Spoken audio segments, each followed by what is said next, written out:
도박 채무는 안 갚아도 된다, 도박장에서 빌린 돈은 안 갚아도 된다 이렇게 말씀하시는데 그건 우선은 맞고요.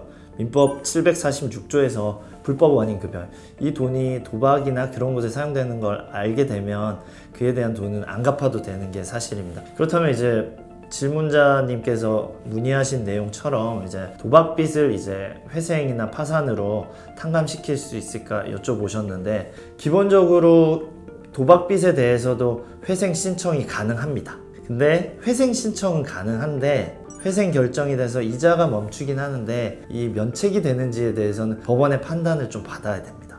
그래서 재판부도 본인의 이제 채무 상태나 이제 채무의 종류를 좀 판단하게 됩니다. 단순히 이제 뭐 도박빚이 전부 채무의 8할 9할을 차지할 경우에는 사실 쉽지 않습니다.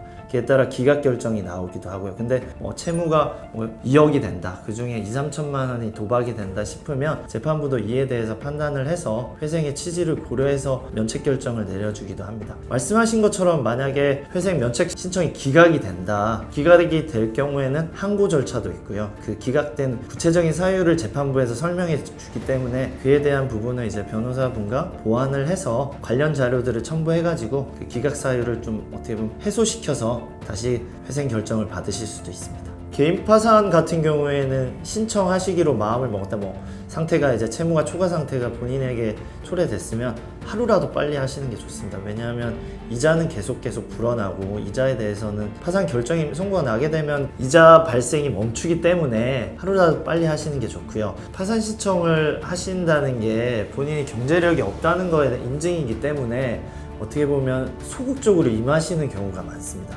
저희 같은 경우엔 파산 신청으로 인해서 새로운 이제 기회를 가지시는 절차라고 보기 때문에 최대한 그 신청을 대리하신 변호사님과 적극적으로 협조하셔서 서류 같은 걸 꼭 챙겨 주셔야 됩니다.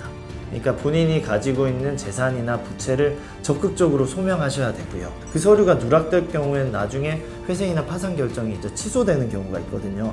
오히려 시간도 더 길어질 뿐더러 오히려 새로운 회생이나 파산 결정을 받을 때 그게 조금 약점으로 작용할 수 있거든요.